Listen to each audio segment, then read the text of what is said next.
Halo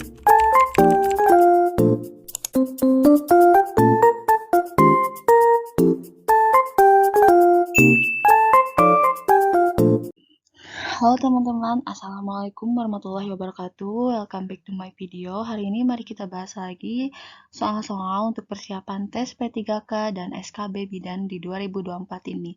Sebelumnya jangan lupa dulu di like, komen, dan juga subscribe channel ini ya, agar channel ini terus berkembang, lalu nyalakan juga loncengnya biar dapat notif video terbaru dari aku. Oke teman-teman, kalau gitu kita langsung aja ke video pembahasannya ya. Sekarang kita akan mengerjakan soal nomor 1 ya. Seorang perempuan usianya 21 tahun, P1A0 melahirkan 1 minggu yang lalu. Secara normal di rumah bersalin, bidan melakukan kunjungan rumah untuk melakukan pemeriksaan. Hasil pemeriksaannya menunjukkan semuanya dalam batas normal. Kolostrum telah keluar, bayi menyusu dengan baik, kontraksinya uterusnya baik, dan pengeluaran perpaginam kekuningan. Tinggi pundus uteri normal sesuai dengan kasus tersebut adalah, berarti di sini yang ditanyakan adalah tinggi pundus uteri ketika Ibu nifas 1 minggu ya teman-teman. Oke. A. Tidak teraba. B. Setinggi pusat. C. 2 jari di bawah pusat.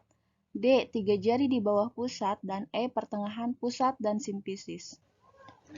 Nah, teman-teman harus ingat-ingat lagi ya, kalau misalkan TFU itu pada saat bayi lahir itu biasanya setinggi pusat. Terus kalau plasenta lahir itu biasanya 1-2 jari di bawah pusat. Dan pada saat 7 hari atau 1 minggu itu TFU-nya itu pertengahan pusat dan simfisis.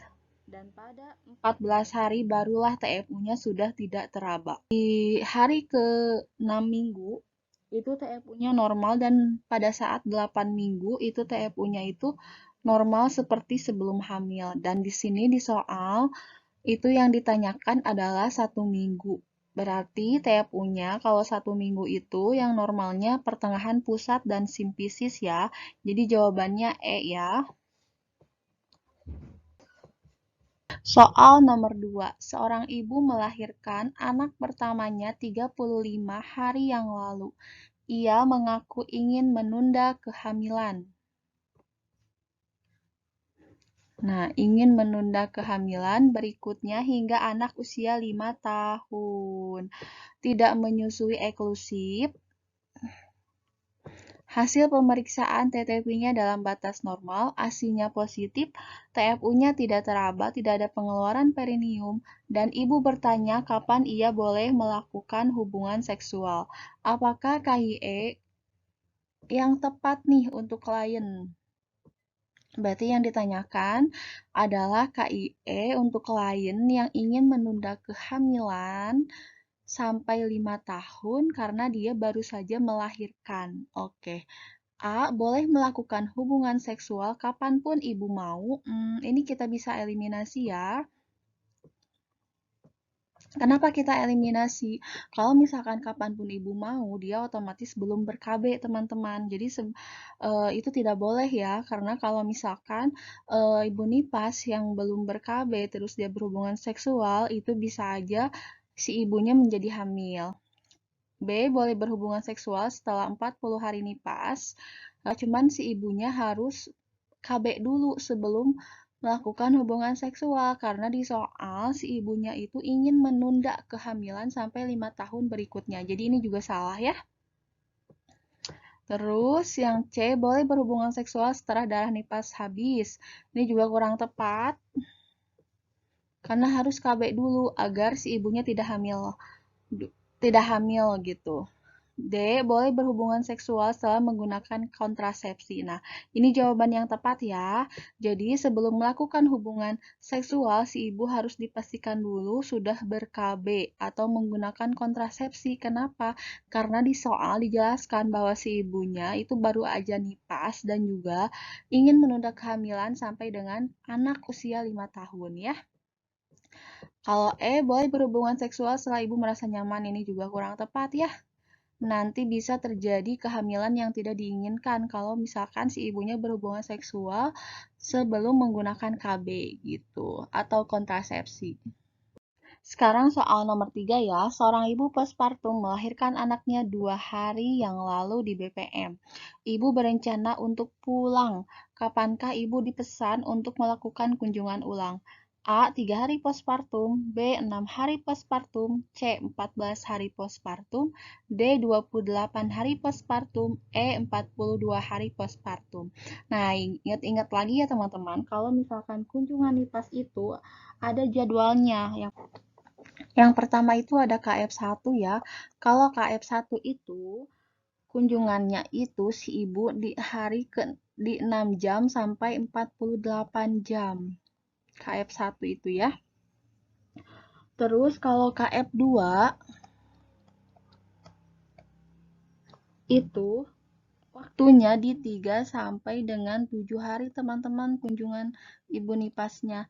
Terus kalau misalkan KF3 itu di 8 hari ke-8 sampai 28 hari. Dan KF4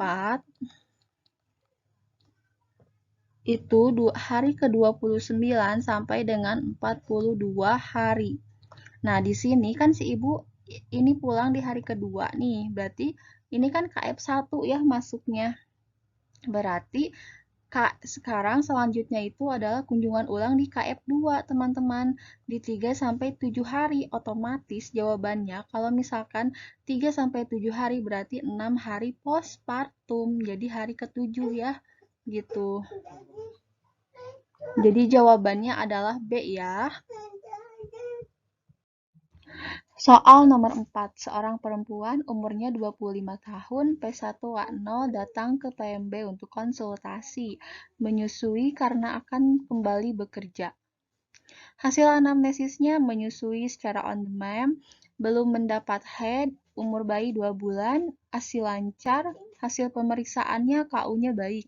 Tekanan darah 110/70, nadinya 80 kali per menit, suhunya 36,7 derajat Celcius, pernapasan 20 kali per menit, puting susunya menonjol, payudara teraba lembek. Bidan menjelaskan cara penyimpanan ASI perah pada freezer kulkas 1 pintu. Berapa lamakah maksimal penyimpanan sesuai kasus tersebut? Nah, kita harus garis bawahi ya data yang ditanyakan itu adalah berapa lama penyimpanan, berarti penyimpanan apa? Penyimpanan ASI perah pada freezer kulkas 1 pintu ya teman-teman. Jawaban A 2 hari, B 1 minggu, C 2 minggu, D 1 bulan, E 2 bulan. Jawaban yang tepat adalah 2 minggu ya teman-teman kalau misalkan freezernya kulkasnya 1 pintu. Nah, teman-teman harus ingat-ingat lagi harus ingat-ingat lagi lama penyimpanan ASI perah gitu. ASI yang sudah diperah. Biasanya itu kalau misalkan ASI perah yang disimpan di cooler bag dengan suhu 15 derajat Celcius itu tahan sampai 24 jam. Terus kalau misalkan di ruangan biasa, teman-teman, kalau di ruangan biasa itu biasanya tahan sekitar 4 jam ya, kalau misalkan suhunya itu di 27 sampai 30 derajat Celcius. Terus kalau di ruangan tapi yang ada AC-nya dengan suhu kurang dari 25 derajat Celcius, itu biasanya ASI itu tahan 6 sampai 8 jam. Terus kalau misalkan di kulkas, itu yang suhunya kurang dari 4 derajat Celcius, itu biasanya 2 sampai 3 hari, teman-teman. Nah, kalau di freezer kulkas 1 pintu, seperti soal di sini, itu tahannya 2 minggu. Dan kalau di freezer kulkas 2 pintu, dengan suhu minus 20 derajat Celcius sampai minus 18 derajat Celcius, itu biasanya tahannya 3 sampai 6 bulan. Jadi jawaban yang tepat adalah C ya. Soal nomor 5. Bidan A sedang memberikan KIE pemberian ASI kepada ibu nipas hari pertama. Ibu mengeluh ASINya hanya keluar sedikit dan berwarna kuning. Bidan kemudian menjelaskan nih bahwa ASI awalnya emang keluar sedikit-sedikit. Apakah proses laktasi yang terjadi pada masa tersebut? A. Laktogenesis 1, B. Laktogenesis 2, C. Laktogenesis 3, dan D. Galaktorek. Jawaban yang tepat adalah laktogenesis 2 ya teman-teman, jawabannya B. Nah, kalau misalkan laktogenesis 1 itu terjadi di usia kehamilan trimester ketiga, biasanya di 25 sampai 20 minggu. Itu biasanya ada yang muncul kolostrum. Nah, namun jumlahnya itu masih sedikit karena masih dikendalikan oleh hormon progesteron. Terus kalau laktogenesis 2 itu biasanya itu muncul di setelah melahirkan 30 sampai 40 jam setelah melahirkan itu biasanya keluar kolostrum. Dan kalau laktogenesis 3 itu biasanya di hari ketiga sampai 14 hari itu laktogenesis 3. Jadi jawaban yang tepat untuk proses laktasi di hari pertama nifas itu adalah laktogenesis 2.